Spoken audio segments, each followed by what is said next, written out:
Russia is the kind of country that, kind of left India halfway on the program because it didn't place orders for the missile. So the burden of making the program a success was it was entirely on India. It was on India to give orders, make sure that there was pressure on the company to produce the missiles fast enough so that the Indian armed forces, got the missiles. And it was at a much later date that Russia kind of said, okay, we'll try and see. They had some constitutional restrictions saying their constitution bars them from buying weapons that are, not made in Russia, etc. So all kinds of, hypocritical rubbish happened between India and Russia. But the fact is that the Brahmos turned out to be an even better cruise missile than initially imagined by India. Did these guys even realize that a Brahmos had, blasted off? And did they know where it was going? Now, my sense is there must have been a sense of being completely dazed for a moment. Did that actually happen? Because while we're talking about it in a slightly lighter vein, what happened was absolutely unthinkable. It could have triggered war between two countries which have fought war 4 times. The fact that war didn't happen is more telling about Pakistan than it is of India. Hello and welcome to the 21st episode of NR Defense. Shiv, I think our viewers and listeners will get quite bored that every episode we come and say, election season, ye chal raha hai, wo chal raha hai. But sorry guys, can't help it because it's what we do. It's a day job. Shiv is just fresh off anchoring right now, and I'm pretty sure he's hosted a 1-hour-long debate on some political issue of the day. Also, I don't feel guilty doing this show anymore. People used to say, you're an anchor. How come you're doing this show right in the middle of elections? The kind of messages I've been getting, which is that I find in our defense the best escape from this elections tamasha. So we're actually doing a noble service here. Yeah, true. But the idea of, wars and explosions and missiles, which we'll talk about on this episode as well, and that being an escape for people. Yeah. That's quite something. 21 episodes in, and I don't think there's any resistance. So yes, we're doing a good job. Right. This week as well, like last week, we'll talk about missiles, an extension of actually what we spoke about last week. While I was listening to our episode after it was published on Thursday, I thought, we could have explored some other aspects of India's missile program, but I thought we'd do that in a later episode. But what happened then was, I think just on the day of our recording or maybe the day after, there was a missile test. Yeah. And there was a missile test yesterday as well. So I thought might as well get into it. So before we so for our listeners, viewers, yes, we are going to talk about missiles, specifically India's cruise missile program. And when you say cruise missile, that one name will obviously pop up, Brahmos. So yes, definitely we'll get into that. But before we do that, before we talk about the program, Brahmos, etc., let's talk about the 2 tests that have happened because very weirdly, the Defense Ministry or PIB, which put out information about both the tests, wasn't very informative about it. It was very guarded, very boilerplate statement ki haan ek missile test hua. For last week's test, I think they used something on the lines of some missile with a indigenous propulsion system. Indigenous technology cruise missile. Yes, ITCM. ITCM. It's very typical of India, like a very boilerplate, anodyne kind of name which doesn't give away anything. Exactly. More so with yesterday's test. Yesterday, as in today, it's a Wednesday when we're recording. So a Tuesday test that happened, which was of a medium-range ballistic missile. Again, not really sure what the test was. People like you obviously, reporting have some more information. So we obviously have some articles on it as well. So before we delve into our topic, can you tell us about these 2 tests that happened? Yeah, so these 2 tests were very, very different tests actually, Dev, and they're both equally crucial. The first test that happened, I think last week, was a test of, like what I said, which is the ITCM, which is the Indigenous Technology Cruise Missile. Basically a fancy name of a missile called the Nirbhay. Now the Nirbhay is basically a cruise missile. It's India's only indigenous cruise missile. It has a range of about 1,000 kilometers, which makes it a long-range cruise missile.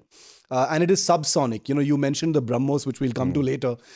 But the Nirbhay is subsonic, which means it flies a little under the speed of sound. Now, the Nirbhay is a very, very important weapon system for India because, India's guided missile program is pretty much dominated by ballistic missiles. We haven't had any cruise missiles in our inventory that we've built ourselves. The Brahmos is partially Russian, even though most of it is now Indian.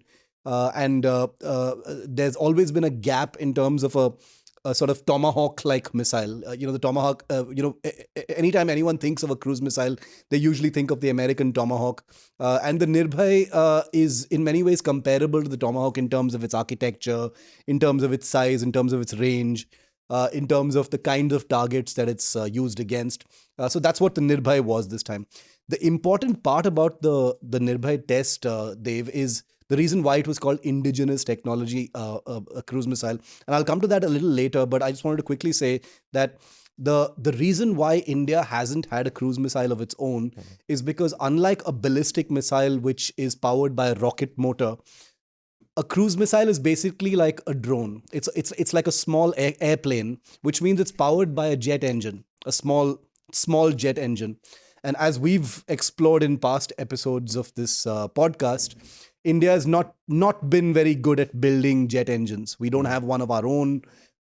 Efforts in the past have been failures. So forget about having a jet engine.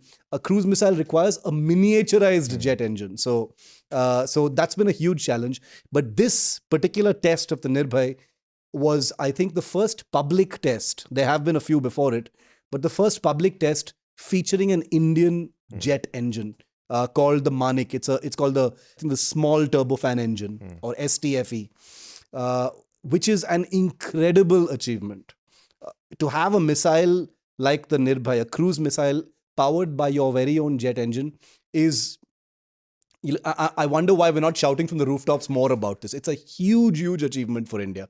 And the reason for that is, once you prove a cruise missile using your own engine, that engine can be used for a large number of applications. It can be used for drones.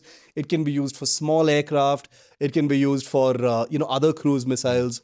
It's that old aviation thing. You don't build a plane and then design an engine. You design an engine and then you build aircraft around it, different kinds of aircraft around it. So now that we've got proven the capability of an engine on this cruise missile, the sky's the limit, as it were. So that was the first test, very important.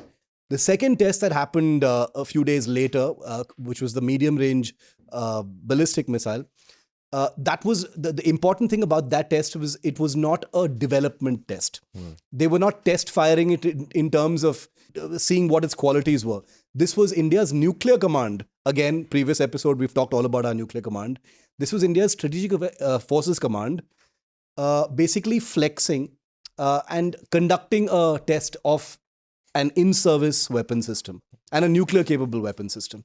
Now, the medium-range, they very, cryptically called it medium-range ballistic missile, and this has led to a huge amount of speculation, obviously on social media, about ये क्या है, ये क्या medium-range ballistic missile क्यों है, ये Agni क्यों नहीं लिख रहे? Why, if it's an Agni, why aren't they saying it's Agni? If it's not Prithvi, why are they not saying it's Prithvi? So suddenly there's this huge frenzy over what it is. Now, my information is that this is some kind of superior modification of an existing Agni, either the Agni 1 or the Agni 2 prime, Agni 1 prime, I beg your pardon. And it's likely that, and they've just not given it a name just yet. Possibly for, psychological reasons, just give the world an impression that you've got a new ballistic missile. But I can't be sure about that. But my information that it's an Agni mod. It's a mod on an existing Agni missile. So those were the two tests that took place. One was a development test by the laboratories and the scientists who are developing the Nirbhay cruise missile. The other was a user test. So they're very, very different. Right. And I think one of the reasons perhaps, people are not shouting from the rooftops, like you said with the previous test, is also perhaps the way they put out information about this. And so there's not much for people to even understand. You have to really scramble, do your indigenous research. technology cruise missile. Kaise koi bolega, oh, yeah, so good. You really have to dig into all these tech, which is what I had to do for this episode, and which is where I found out. And again, we'll just focus on this one topic before we delve deep into India's program, the difference between a cruise missile and a ballistic missile. And I was actually a bit surprised to know that, based on what I've read, you can obviously, tell us in detail, a cruise missile actually seems to be a far sexier weapon because it is able to maneuver itself. It flies really low. It flies, I think, all along almost the Earth surface. While a ballistic missile, in most cases, will actually go out to space and then, attack enemy territory. What I've also read is that in most cases, I'm not sure if that still applies to all the modern ballistic missiles. In most cases, ballistic missile target information will have to be pre-fed. You have to find that area and send it there, while a cruise missile can kind of on the go, on the fly, decide if it wants to change a target, etc., and all that. So yeah, this technical nerdy question: what's a cruise missile? How is it different from a ballistic missile? And do you also think they're sexier than a ballistic missile? First of all, categorically agree with you that cruise missiles are far sexier than ballistic missiles. But just to explain very, very quickly for our viewers, the basic differences between a ballistic missile and a cruise missile. A ballistic missile is basically a big fat rocket. The phases of it being powered from the beginning till the end are all rocket boosted. It's basically a rocket that goes up into space and then comes back down in a kind of a parabolic arc. It's basically you fire it up and then it comes down at a predetermined spot and explodes over there. Ballistic missiles are of different kinds and ranges. In India, virtually all of your long-range weapon systems are ballistic missiles. You've got the Agni series, you've got the Prithvi series. These are basically your ballistic missiles, and there are more ballistic missiles that are coming up that are for submarine launch, etc. Now, a cruise missile is a very different animal. Unlike a ballistic missile, which is fired to a great altitude and uses that energy to go up into space, capture that distance and velocity and then come down on a target some distance away. A cruise missile, the best way to describe a cruise missile is basically an unmanned aerial vehicle with a warhead. It's basically an aircraft, a pilotless aircraft with a warhead. It is nothing more complicated than that. A cruise missile, has a trajectory which is flat. It flies parallel to the Earth's surface, depending on the altitude that you use for it. Unlike the parabolic arc that a ballistic missile takes, a cruise missile is, like you said, unlike a ballistic missile, which usually has pre-fed, target data. There are some technologies for terminal guidance, including what we discussed in our previous test, what Prime Minister Modi had talked about, the MIRV test of the Agni 3. The cruise missiles are enormously more flexible in terms of mid-course correction, in terms of autonomous target detection, in terms of having cameras on them, and the ground controller can change guidance, change targets at the last minute, and things like that. They're much, much more flexible. A ballistic missile, once fired, leaves you with very little flexibility in terms of what you can do with it. With a cruise missile, there are many different things you can actually do with it, because it basically is like an aircraft. Now, the advantages of a cruise missile vis-a-vis a ballistic missile, and I'm asked this question quite often, is that by virtue of flying much closer to the Earth as compared to a ballistic missile, and basically flying like an aircraft parallel to the Earth's surface, there are cruise missiles which travel just a few meters above the Earth's surface. There are cruise missiles like the Brahmos which can fly hundreds of meters above the Earth's surface, but still at a flat, parallel to the ground trajectory, are difficult to detect on radar because of the virtue of them flying close to the Earth. A ballistic missile is more detectable because it's going much higher up. The higher up you go, the more visible you are from a longer distance, which is why a ballistic missile is more easily detectable by an anti-ballistic missile system or radar or, weapon locating, sensors, etc.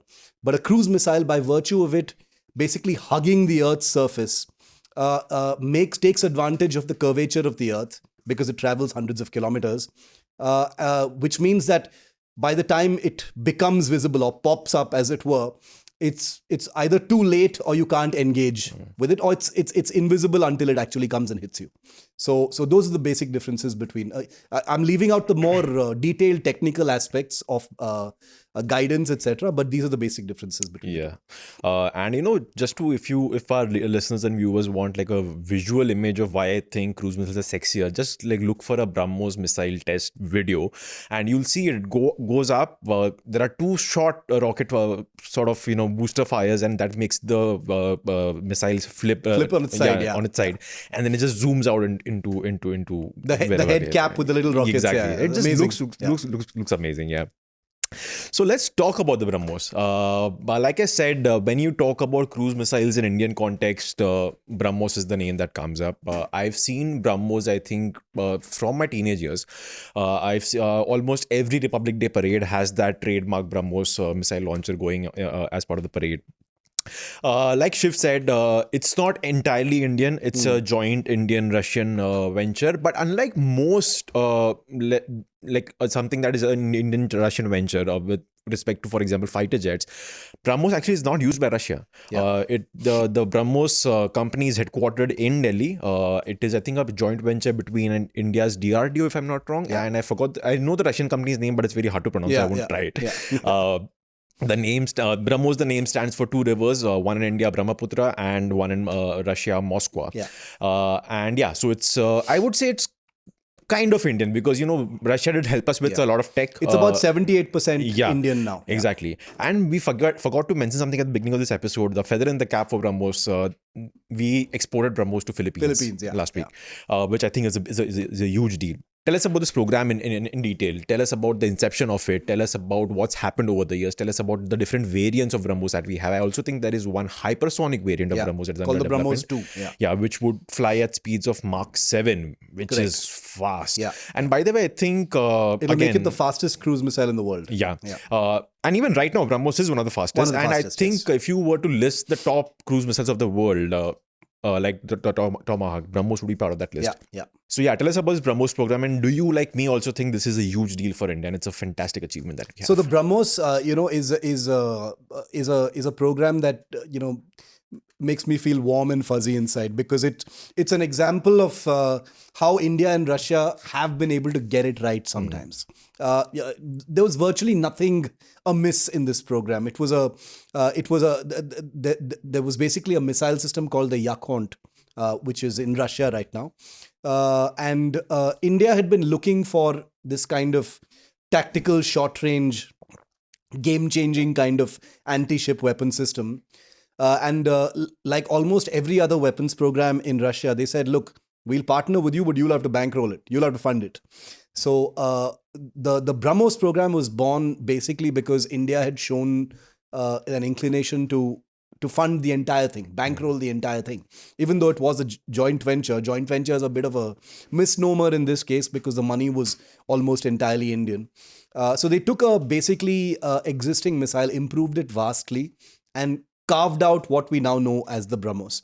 Now, Russia is the kind of country that, kind of left India halfway on the program because it didn't place orders for the missile. So the burden of making the program a success was it was entirely on India. It was on India to give orders, make sure that there was pressure on the company to produce the missiles fast enough so that the Indian armed forces, got the missiles.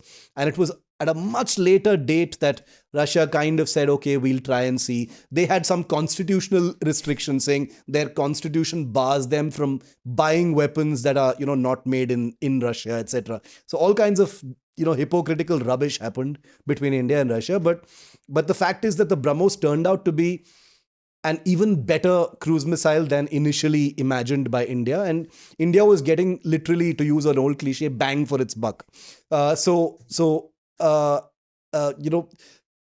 Keeping aside all the worst things about Indian defense procurement, India actually moved with a great deal of agility as far as Brahmos was concerned, developed it fast, test fired it quickly, made sure that it met all its timelines and deadlines and goals, etc.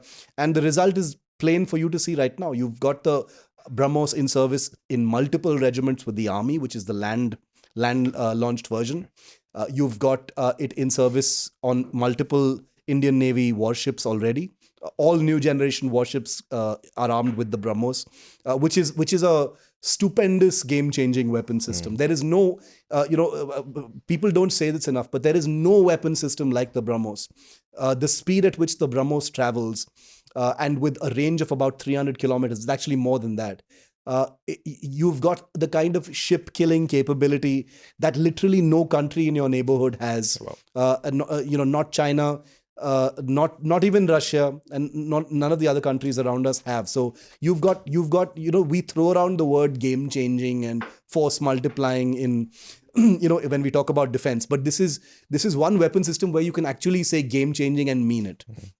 So now you've got a few years ago, the Brahmos also entered service with the Indian Air Force. Yes. In Tanjavur in Tamil Nadu, you've got an entire squadron of Sukhoi 30 fighters armed with the Brahmos missile. Again, crazy game-changing capability, because for the longest time, most people said the Brahmos is too big, it's too heavy, you'll never be able to sling it onto a fighter. No way. India said, okay, hold my beer. We'll show you how it's done.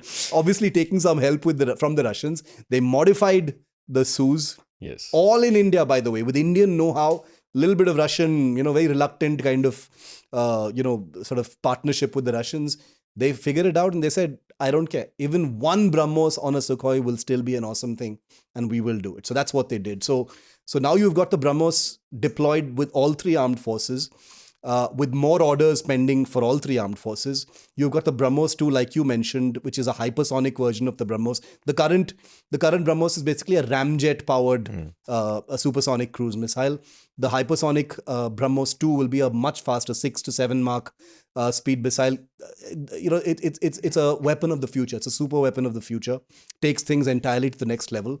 But like you rightly said, the export that India scored in Jan 2022 with Philippines, and deliveries have just begun between our last episode and this episode. The first consignments of that Brahmos missile landed in the Philippines, is a huge deal for India, because India is a country that has never had weapons exports. And this one is like a big high profile weapon system being purchased by Philippines because of the game of chess that's being played with China, makes India look really, really good. I did a show on the Brahmos sale a few days ago, and experts all were unanimous that, from a country that was kind of reluctant to quote unquote play the game as far as China is concerned, is now, arming China's adversaries in the South China Sea with Indian built weapons. This is an incredible sort of symbol of how far India has come and how our military culture has completely changed. Strategic culture has changed. We're willing to take the fight to our adversaries,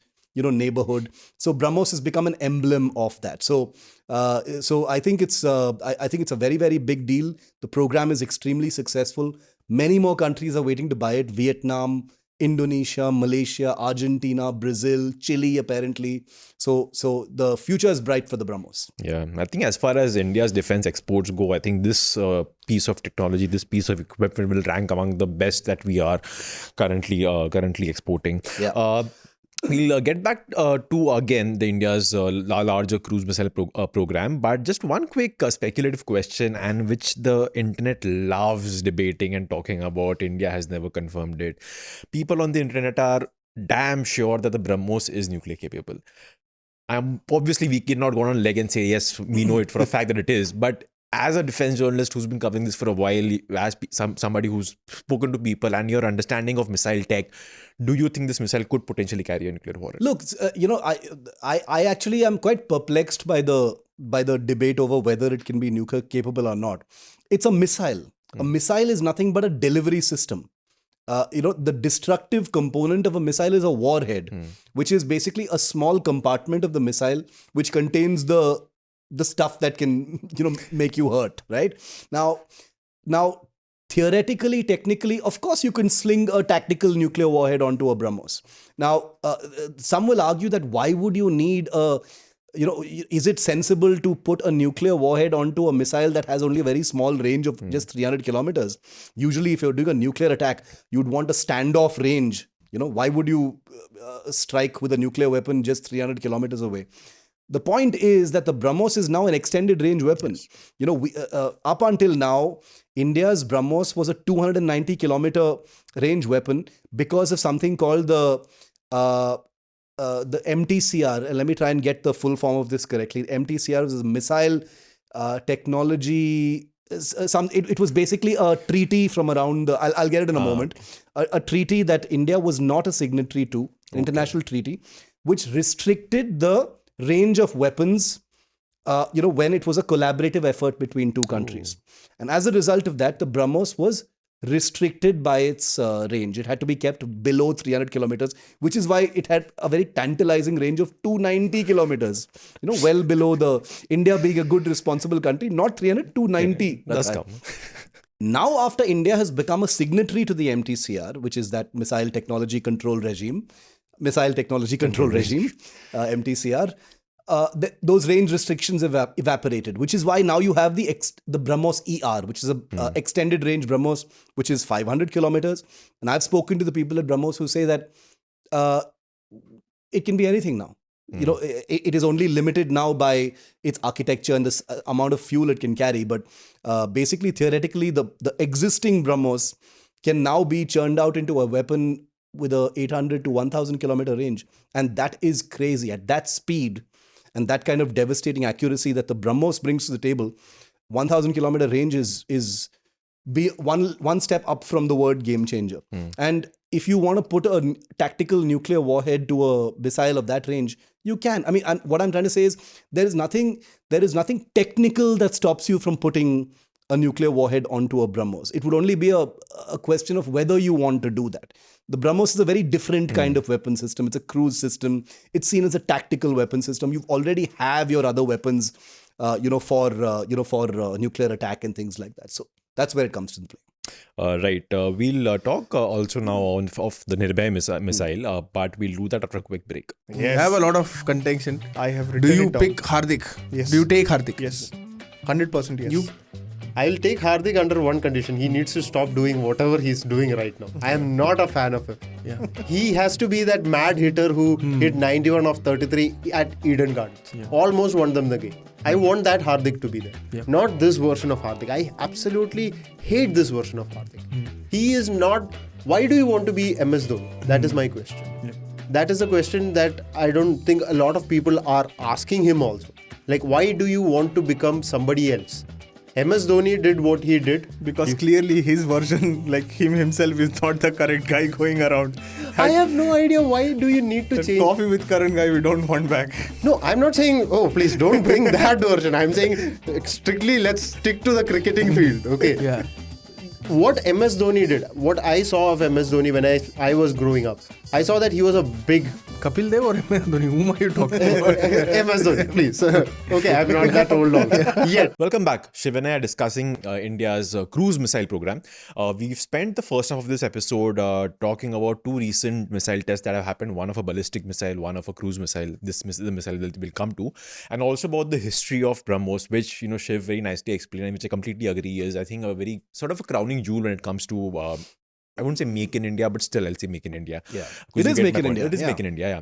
And like you said before the break, that Russia, this is an example of India and Russia getting everything right. This is an example of everything being on time, on track, there being no major delays. And I've never heard of India is running short of missiles. Jets mein hota hai ki we don't have enough fighter jets, but guns mein hota hai we don't have enough normal daily guns for our soldiers. Never heard ki India doesn't have enough missiles. Yeah. You have this fantastic program. Atmanirbharta has been achieved in missiles. Yeah, it's churning out missiles as in when you want. Yeah. So great program, amazing. Then my question: so why did we develop Nirbhay? This is a missile that was tested last week, like Shiv explained. There was a very important Indian component to it, which was the propulsion system, because like the Brahmos is dependent on a foreign tech. Then Nirbhay before the one that was tested last week, also used, I'm guessing, some sort of foreign tech, but this one used an Indian miniaturized engine, is what Shiv had said at the start of this episode, which I'm guessing he'll get into now. So why did we then have this need to develop another missile, and how is it different from the Brahmos?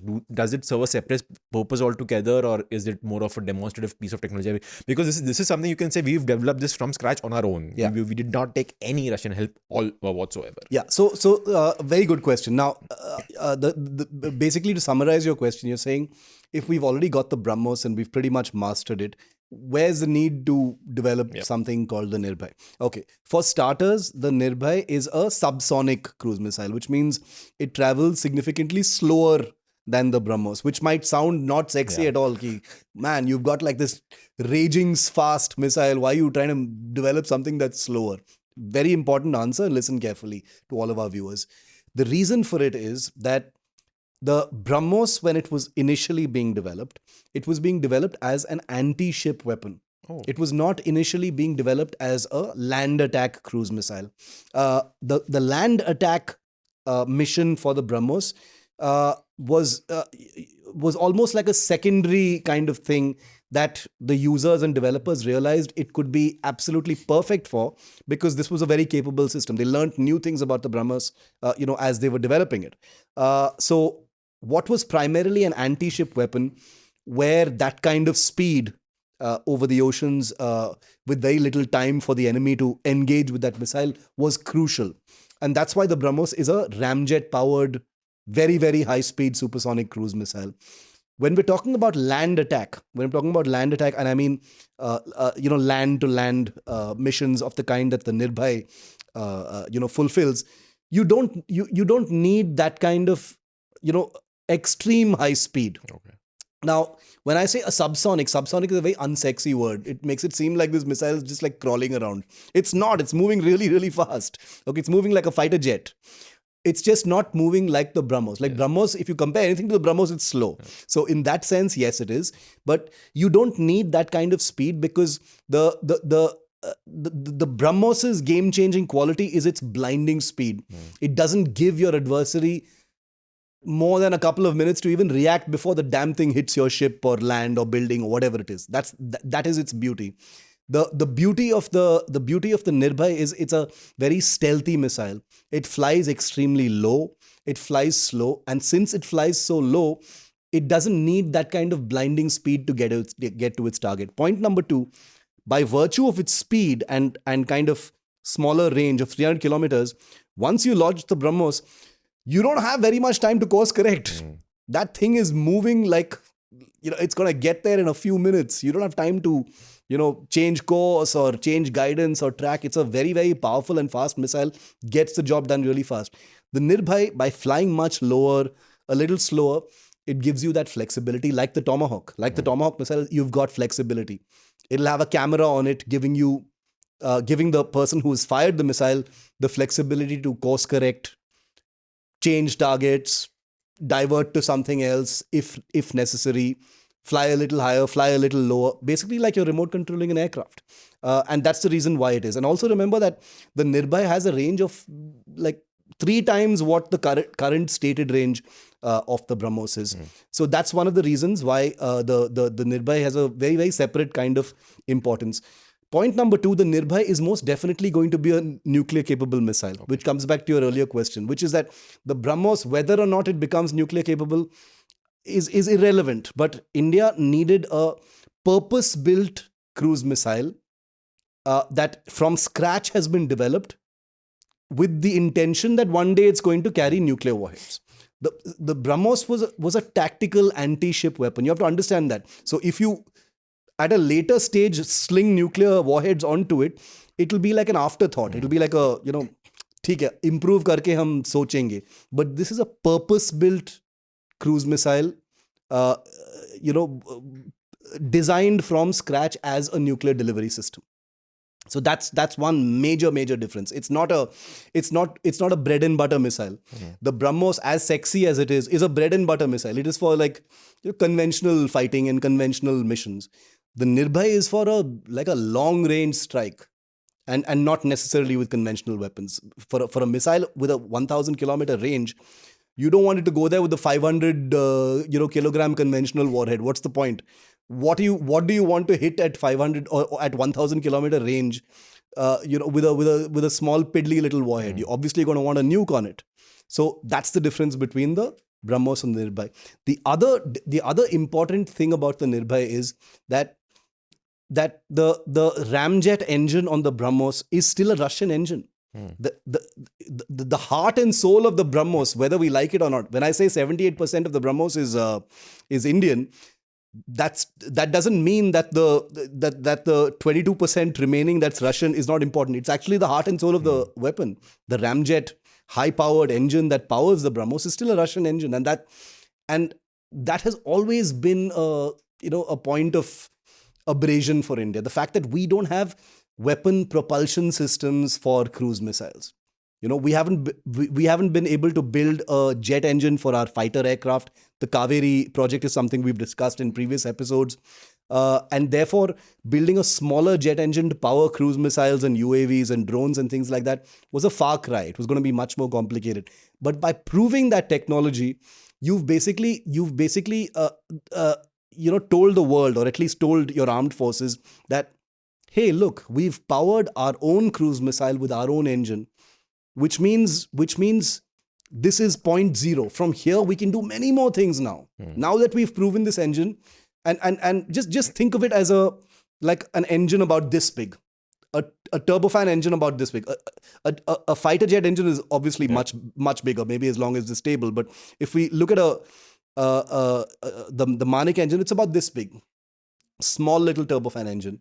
Now think of all of the things you can do with that engine. The Nirbhay is just one application. The real money in this is not the Nirbhay, it's the engine. You can make drones out of it. You can make stealth aircraft out of it. You can theoretically make business jets out of it. You can make any other. It could power small boats or ships or patrol craft, whatever it is. I'm just saying that the technology has been proven now, and that's a better reason than most reasons to actually develop a missile like the Nirbhay. Right. So to extend that thought, then, even like you like when you talked about the Brahmos being fitted onto a Sukhoi, that was also a Jugaad, right? So to extend that thought, then does India then also, or is already developing something that can also be fired, is purposefully built for a fighter jet to fire from air towards the land? Then we already have one actually. So there are two. Right now there are two air-launched cruise missiles that India has. One of them is the Brahmos, right? Which is slung onto the Sukhois, like you said. We have one full squadron of Sukhoi 30 fighters currently based in Tanjavur in Tamil Nadu, it's basically the Brahmos A squadron. So you've got a air-launched Brahmos, which is capable of hitting both ships and land targets. The other missile, which we haven't spoken about so far, is a very, very important weapon that came with the Rafale weapons package. It's called the SCALP. yes. Now, the SCALP is a British air-launched cruise missile. The British actually call it Storm Shadow, and in France, it's called SCALP. Now, it's a funny-looking kind of fat, short missile on the belly of the Rafale, which you will see in many pictures. The SCALP is actually one of the most capable and formidable cruise missiles currently in service. The SCALP has a range, if I'm not mistaken, of about 500 kilometers, which is a big fat range. The beauty of the SCALP is it's a stealthy cruise missile. Now, the reason it's called a stealthy cruise missile is because it has very, very powerful autonomous navigation systems and stuff. And once it's been pre-fed a target using GPS and other things, and it's fired from a Rafale, it basically hugs mountains and terrain. It has a terrain mapping mode where it is practically invisible until it reaches its target. It's practically flying over terrain as per the altitude and dips and stuff. It dips and dives and rises over terrain until it reaches its target. Because it contains a very, very high resolution camera. It has a GPS mapped kind of track for its flight path. So it basically knows what it's going to be flying over before it flies over it. So it knows that flight path. And India has those. India has those scalps because the scalps came with the weapons package that the Rafale had. So very, very important system. So we've got the Brahmos, we've got the scalp. The Nirbhay theoretically could also be a air-launched version.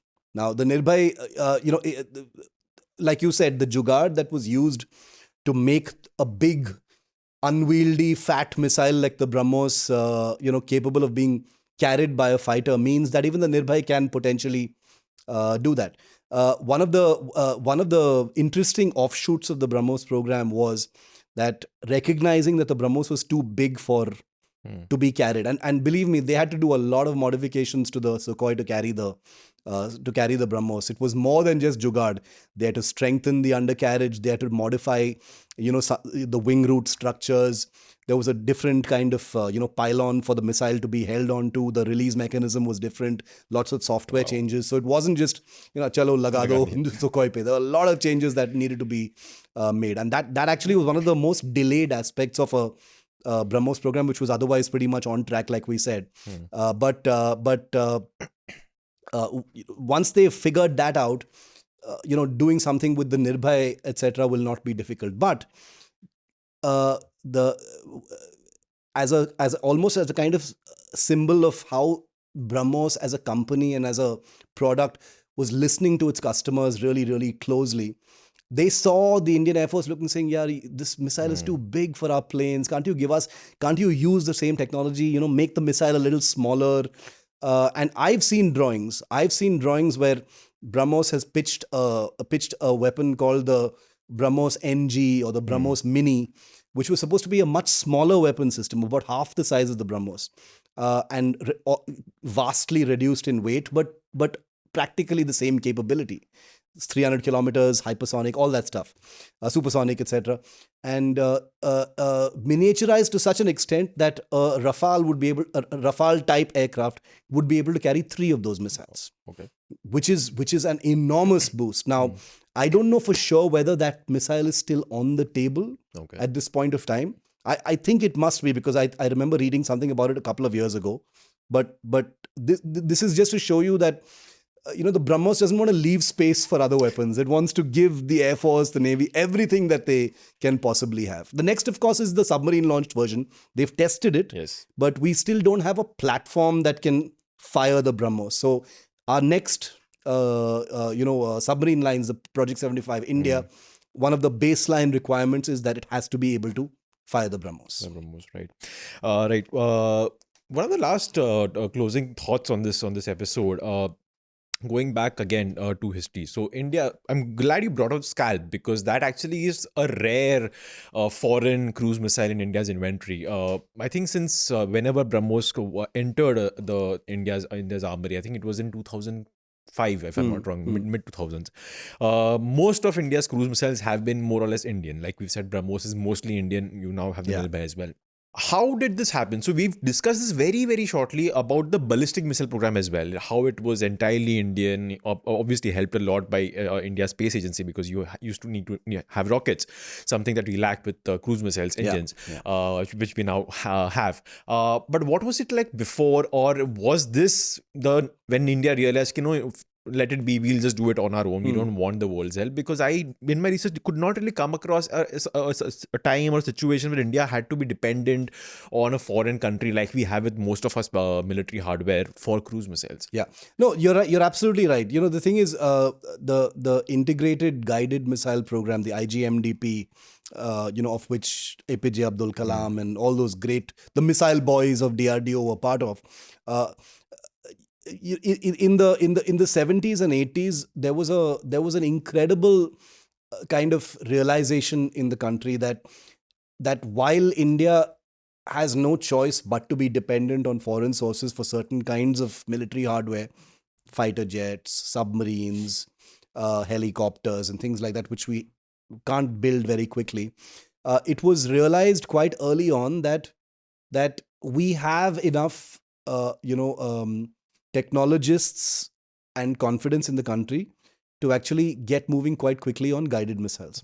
Now, to the credit of DRDO, which gets a bashing mostly justified for its lofty promises and slow delivery on many fronts. It's an incredibly competent organization. There is no doubt about that. As far as guided missiles program is concerned, they scored superbly and consistently.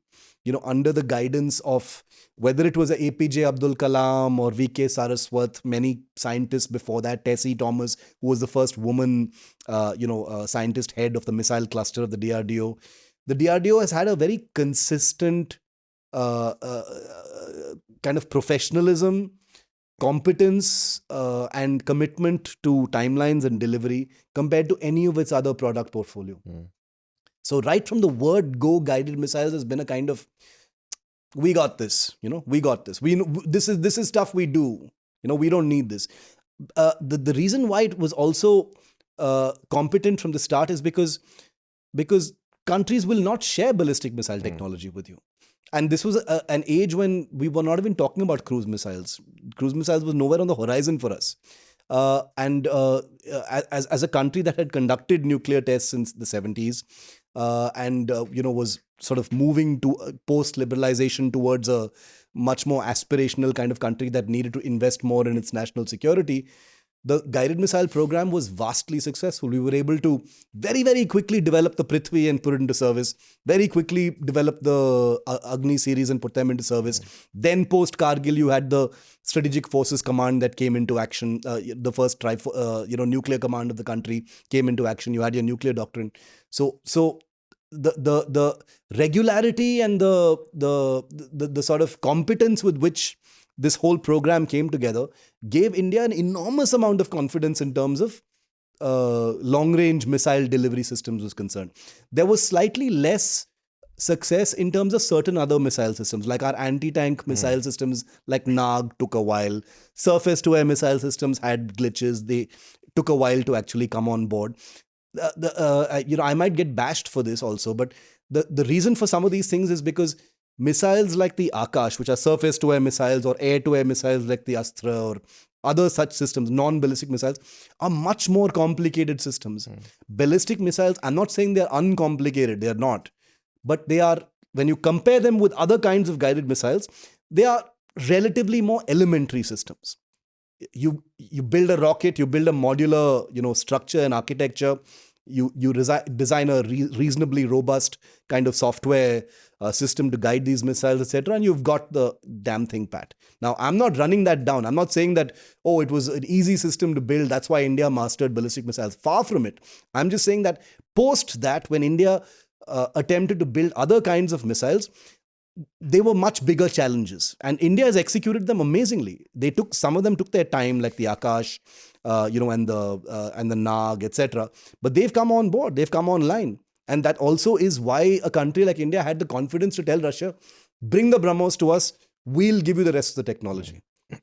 The seeker, the architecture, the initial rocket motor, they're all Indian things, and you don't get to have that kind of technology if you haven't got your foundation right for decades together.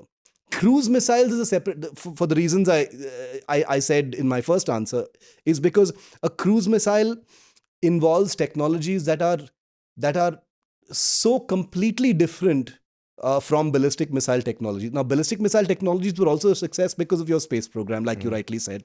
In your space program, you've mastered rockets, you've mastered trajectories, you've mastered re-entry vehicles, you've mastered all of those things. So therefore, your ballistic missile program benefited from that competence. And ISRO also benefited from DRDO. Let's not forget, it's a two-way street. But cruise missiles are a different technology that India hadn't gotten into for a long time. And the reason why India didn't, the way that India didn't really manage to show a great deal of competence in building an engine is precisely manifested in the fact that we didn't have our own cruise missile for the longest time. A cruise missile is nothing without a jet engine, either a turbojet or a turbofan engine. You need an engine in order to have a cruise missile.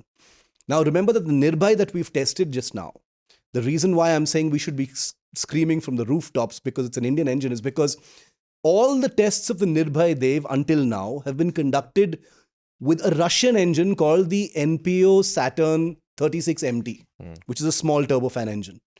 So, okay, fine, yeah, cool. It's an Indian cruise missile, but it's still a Russian engine. Nothing more unsexy than that. Nothing more unsexy than having an Indian missile with a Russian engine. Now you've got an Indian cruise missile with an Indian engine. Now it's an Indian weapon. Up until now, it was not.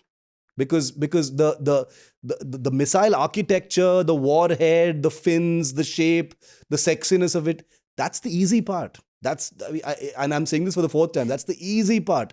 It's the engine where you finally meet your maker, where you have to go through hell to develop a real technology.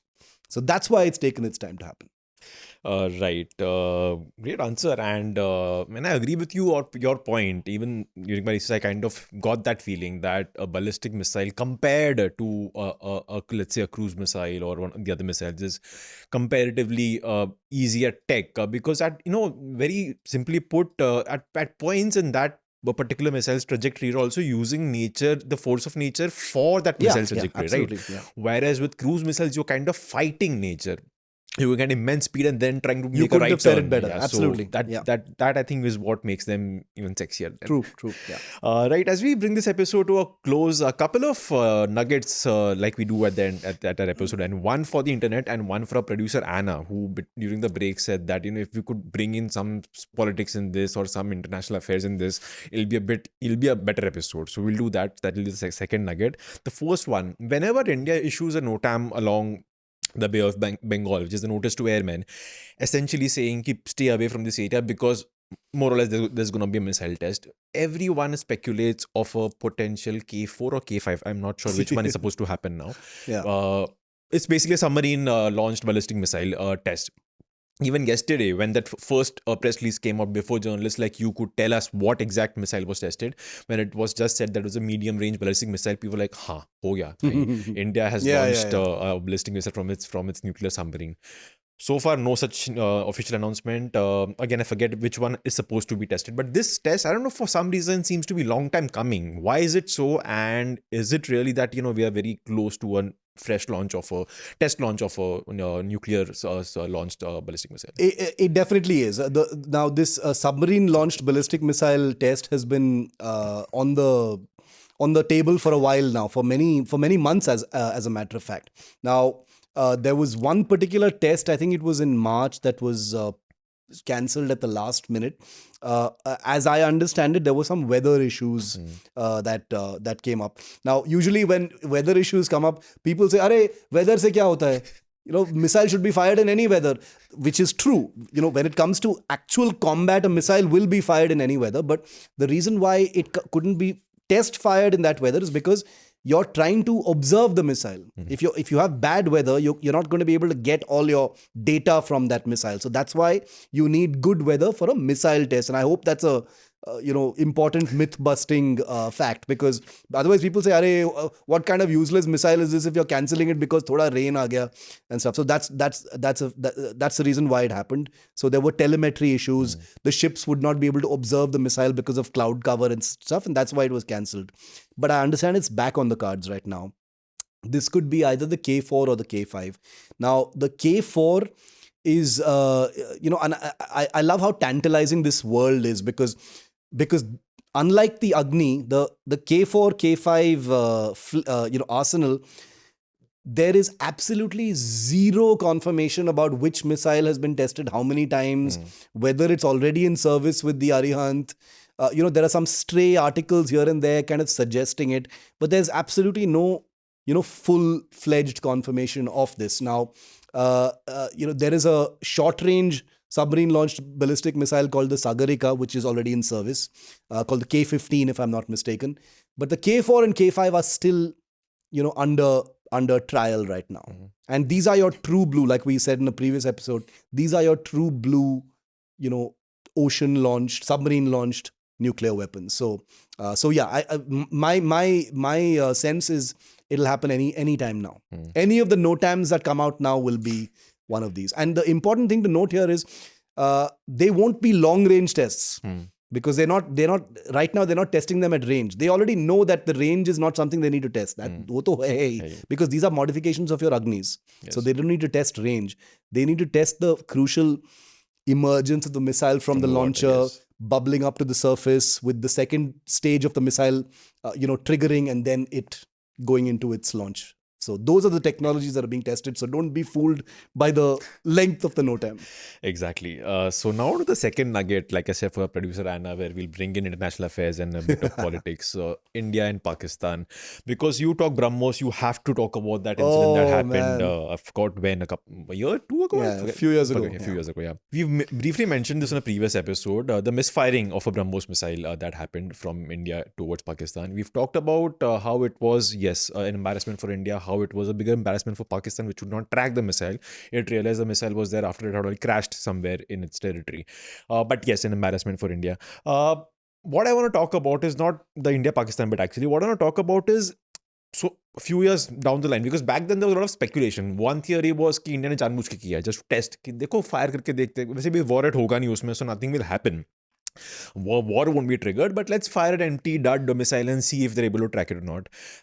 that theory, I think, has been tanked because officers have been fired over Yeah, this. yeah. So there obviously a mistake was acknowledged. So India has said that there was a mistake made. Now I want to talk about what that mistake could be, because that is not out in public domain. I don't expect that out. That will be out in public domain. You will have your theories. You will have spoken to people to tell us about it. And my theory or my question then, is it that because what I think, what the army has said, ki there was some maintenance or training happening and some sort of misfiring happened. Air Force, yeah. Misfiring happened. So my question then is it that at any given time a set number of missiles are pre-programmed to go to certain locations in Pakistan? Because then the understanding would be, because these are dangerous missiles, Yeah. you'd obviously feed in the coordinates just before launching and not have them set inside. So yeah, what may have gone wrong in that episode, and also a slight nugget in terms of what is the human reaction in that cabin, so to speak, when something like this happens. How does that person over there feel like, oh, what have I done, or what happened? So, good question on the target coordinates. No, I look, missiles being primed and ready is a given, especially in our frontline units and frontline areas. This particular missile was fired from somewhere in Punjab, if I'm not mistaken. I don't think, to the best of my information, I don't think target coordinates are pre-fed into a missile, for the simple reason that designating targets and firing a missile is not a complicated process. Now, the question is, does India already have target coordinates ready to feed into a missile if the need arises? 100% yes. There are high-value targets across Pakistan and vice versa, I'm sure, of vital installations, buildings, bridges, highways, important establishments, etc., which are obviously not going to move. Those are stationary targets which you have, and those coordinates, all your need to know military planners have target dossiers with them. So it's just a matter of feeding that data into your missiles and firing them, to put it very simply. Having pre-fed that data and stuff, the need doesn't arise, because it just takes a couple of minutes to do something like that. Point number 2 about what would have happened in that cabin once this happened. I think, I have actually thought about this quite often, and I've tried to find out ki hua kya tha once this happened. Did these guys even realize that a Brahmos had, blasted off? And did they know where it was going? Now, my sense is there must have been a sense of being completely dazed for a moment.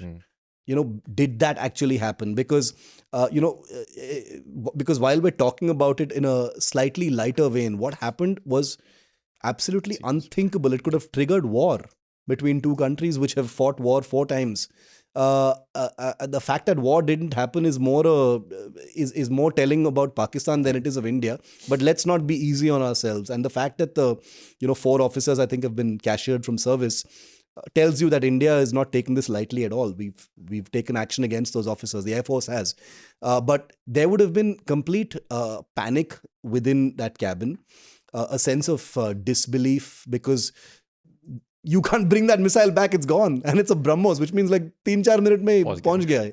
So there would have been a sense of disbelief, and also because Dev, the Air Force and especially in missile units across the Air Force, you have to understand is a highly safety crucial force for a reason. Everything in the Air Force. I'm not saying the Army and the Navy are not. I'm just saying that when it comes to aviation, things that are in the air or things that are taking off from the ground, the safety aspects becomes exponentially more important, which is why the Air Force has many additional SOPs in terms of safety, in terms of priming a weapon, in terms of what all things need to be made sure of during maintenance, what all things need to be switched off during training. Those kinds of SOPs, they're like non-negotiable. The margin for error in terms of safety in the Air Force vis-a-vis the Army and the Navy is extremely, extremely small. Because here, if those things are violated, you've seen what happens. A missile is taken off, or a jet will crash, or something won't happen on an aircraft before it takes off, and then that crisis will happen in the air. So therefore, there would have been complete panic and disbelief, because the Air Force trains relentlessly during peacetime to make sure something like this doesn't happen. That's what peacetime is for. When you're not fighting a war, all you're doing is training to make sure you're ready for war. And this kind of thing goes to the very heart of preparation.